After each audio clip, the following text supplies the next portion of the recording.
Estamos de vuelta en Vía Pública y está con nosotros el doctor psiquiatra de la Clínica Las Condes, Carlos Ibáñez. Carlos, gracias por estar aquí. Buenas noches. Buenas noches y gracias por la invitación. Entrevistar político, algunos dicen que es difícil, pero no es tanto. Entrevistar científico es complejo porque saben mucho y son términos. Pero entrevistar psiquiatra, qué susto. No, es lo más fácil de todo. No, ¿sí? Somos buenos para conversar. Sí. Uno se siente que está como que... ¿ah? Ya, sin emitir ningún informe después, por favor, claro. del paciente.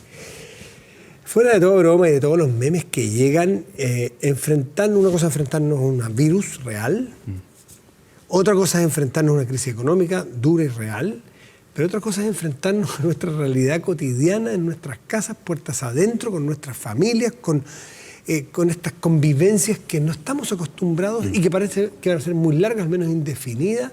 Bueno, eso ¿cómo lo tenemos que afrontar? ¿Qué manual, entre comillas, o qué nos podrías decir? Claro. Bueno, efectivamente es un desafío muy grande lo que estamos viviendo todos en este momento. Más allá del confinamiento y de esta presión por estar dentro de las casas, está el temor de contagiarse. Y está el temor de contagiar a otros, de contagiar a nuestros seres queridos. Todo el mundo tiene padres, todo el mundo tiene abuelos, todo el mundo tiene hijos, todo el mundo tiene algún familiar con alguna enfermedad crónica. Entonces, ese tipo de temores que están cada vez más presentes cuando uno se informa respecto a la contagiosidad de esta enfermedad y eso necesariamente va a aumentar la ansiedad, va a generar preocupación, va a generar en algunas personas insomnio. Entonces, lo primero es reconocer que existen motivos para preocuparse, y que van antes incluso que las medidas que se están tomando, que de alguna manera restringen nuestras libertades, nuestros movimientos, interfieren con nuestra vida diaria. Claro, porque no solamente es la convivencia pura y dura, porque uno podría irse de campamento con su familia a un cerro y es una convivencia bien íntima, bien acotada. Esto es con el condimento del contexto de la incertidumbre, de una crisis, de que está pasando, de que viene el virus, de que crece el número, de que se murió en Italia, no sé cuánto. Entonces, es con una presión enorme. Entonces, ¿cómo debiera darse la convivencia? ¿Cómo orientar una convivencia desde los adultos que tienen que manejarla de una manera llevadera? Claro. A ver, lo primero es que es importante estar bien informado, porque en el fondo gran parte de los miedos, gran parte de los temores tienen que ver con, por un lado, rumores que andan circulando, hay muchas fake news en relación a esto, hay incluso teorías conspirativas que están dando vuelta, hay mucho mito que asusta más de la cuenta. Y al mismo tiempo es necesario tener muy claras estas medidas que hemos escuchado y que es bueno repetirlas, que tienen que ver con el lavado de manos, la distancia social, el evitar los saludos, el evitar los besos, ¿cierto? El taparse la boca si uno va a estornudar, porque en el fondo esas son las cosas que uno puede hacer para protegerse uno y cuidar a los que uno quiere. Entonces, primero saber... reglas claras, información confiable, no estar constantemente expuesto a las redes sociales, no estar constantemente expuesto a buscar información sobre esto, sobre todo si las fuentes no son confiables. Eso es importante. Eso es muy importante. O sea, la fake news aquí puede hacer un daño más aún que el que hace siempre, porque aquí es con el miedo y es con la salud. Exactamente, y puede hacer un daño por facilitar contagios, pero también por aumentar mucho la angustia y el malestar de las personas. Entonces, esa es una primera, creo yo, recomendación que uno podría dar. No estar pendiente excesivamente de lo que está ocurriendo, sino más bien buscar ciertos sitios confiables. El Ministerio de Salud tiene un sitio de internet que se puede acceder, la Organización Mundial de la Salud, las sociedades científicas que en nuestro país se dedican a las enfermedades respiratorias infecciosas tienen también información disponible. Los medios tradicionales. Y los medios. Si es información. Claro, manteniendo una dosis adecuada. En el fondo es importante regular la cantidad de tiempo que uno va a pasar mirando u otro medio, porque no es bueno estar todo el día pendiente. Al mismo tiempo, aunque sea difícil, estando en la casa es bueno tratar de mantener ciertas rutinas básicas. Para allá iba, porque hay que hacer teletrabajo y hay que hacer teleeducación. A los niños les están llegando guías, les están llegando clases, en fin, por video, como fuere. Entonces, ¿Qué recomiendas desde el punto de vista de la cotidianidad? Sí. Bueno, en primer lugar, lo básico es dormir en la noche, dormir las horas que uno duerme normalmente, levantarse en la mañana, igual como si uno se fuera a ir al trabajo, si uno se fuera a ir al colegio, no necesariamente tan temprano, pero no quedarse acostado todo el día en el fondo. El tener rutinas básicas de alimentación también. O sea, uno se levanta y toma un desayuno, después almuerza, toma once y cena, ¿cierto? Eso es importante mantenerlo, que esas rutinas y esos hábitos se mantengan. Y lo mismo, dentro de lo posible, hacer alguna actividad física dentro de la casa, en el sentido de ojalá poder moverse un poco, no estar todo el día sentado, caminar un rato, si se pueden hacer algunos ejercicios fantásticos. Y lo otro que es importante es que el confinamiento tiene que ver con evitar la proximidad con otras personas. Si uno tiene, por ejemplo, un espacio libre donde pueda salir a dar una vuelta y no esté con otras personas, es bueno también poder despejarse. Y lo importante es no estar expuesto a otras personas y mantener siempre la distancia de 1 metro. Eso es lo que hay que hacer. Entonces, no salir a lugares concurridos, pero si uno tiene un espacio cerca donde no haya gente, puede darse una vuelta. Sí. Y la conflictividad, Carlos, porque naturalmente, si vamos a teletrabajar todos, desde los niños a los grandes, cada uno requiere momentos de espacios propios, de silencio, de respeto, y como las casas no están preparadas para que haya 3, 2, 4, 5, los que haya escritorios para cada uno, ni pupitres para cada uno, hay que saber compartir, y empiezan los roces, y además que mucho, bueno, lo vimos en los realities, que lo que se buscaba muchas veces era que terminaran peleados, porque rozaban. Y estos son realities, miles y miles de realities familiares. Claro. Yo creo que algunas sugerencias en ese sentido podrían ser, primero, es que esto es una situación completamente excepcional. Entonces, no podemos esperar que vamos a rendir como lo haríamos en una situación, llamémosle, de normalidad. Entonces, en ese sentido hay que ajustar las expectativas de que las personas que quieran avanzar en sus cosas en las casas, de alguna forma va a ser muy difícil que tengan el mismo rendimiento. No vas a poder escribir el libro, el novelista que iba a escribir en su taller. Sino que... Lo mismo con los objetivos académicos de los niños, o sea, el pensar en que necesariamente tengan que cubrir todo lo que les mandan desde el colegio, que necesariamente tienen que lograr todas las cosas, va a significar un estrés que en este momento no todas las familias están en condiciones de soportar, por todos estos otros factores estresantes que estamos viviendo. Entonces, en el fondo, las actividades dentro de la casa debiesen ser de alguna forma una especie de ayuda para mantenerse haciendo cosas, distraerse, haciendo cosas útiles y desconectarse de alguna manera de esta preocupación también, pero uno no debiese exigirse grandes rendimientos. Yo creo que eso es una cosa... Eso está bueno, porque pensar que es lo mismo, es teletrabajo, respétenme mis 8 horas diarias, por lo pronto... Esa persona que estaba trabajando va a tener que cocinar cuando estaba en la oficina, va a tener que ayudar con el aseo cuando antes estaba en la oficina. En fin, cosas que a lo mejor no hacía con los días de semana, por ejemplo. Además, el que no haya quiebres, también me imagino que afecta mucho a la psiquis, pues.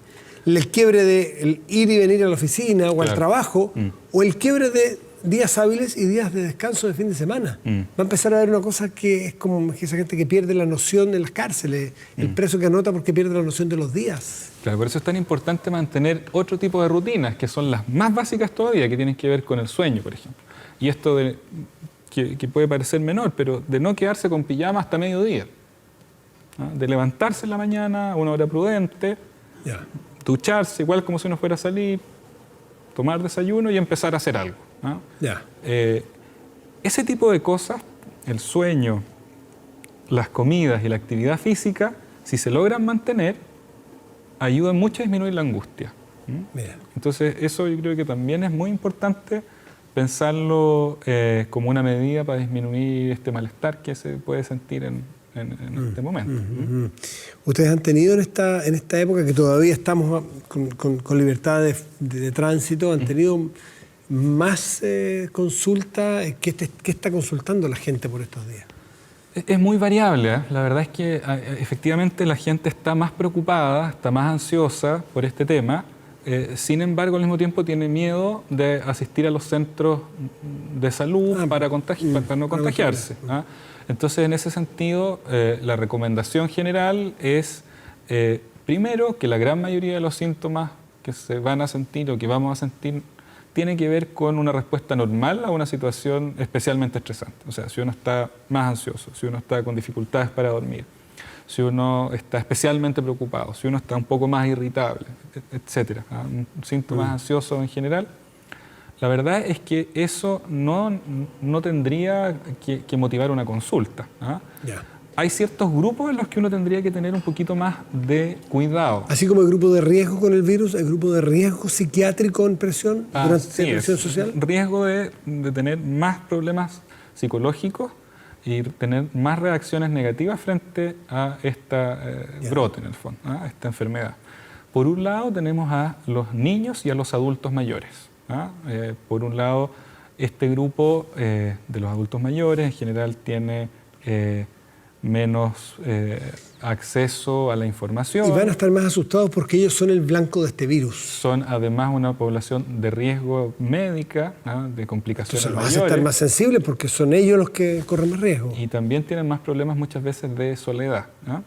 Entonces, ese tipo de combinación hace que los adultos mayores sean más vulnerables. Y los niños, por supuesto, que en el fondo están en crecimiento, necesitan más ayuda para, digamos así, digerir ciertos temas que son más difíciles, también son una población a que hay que cuidar especialmente.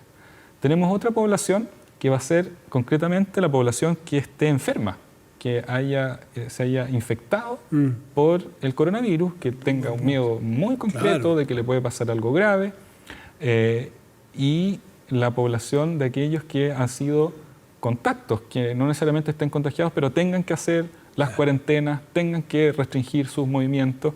Entonces, esa población también va a sentir las dificultades, el temor, concretamente que hay muchos temores que ya los mencionaba en la entrevista anterior, que tiene que ver con qué va a pasar económicamente conmigo, qué va a pasar con el sustento de la familia. Exactamente. Entonces, más allá de que me enfermo o no, que se enferme un ser querido o no, ¿qué es lo que va a pasar con las finanzas de la casa? ¿Cómo vamos a llegar a fin de mes? ¿Cómo poder pagar el arriendo, el crédito? Entonces, ese tipo de preocupaciones y de esos estresores van a estar mucho más presentes en las personas enfermas y en aquellos que tengan que hacer las cuarentenas obligadas, ¿no?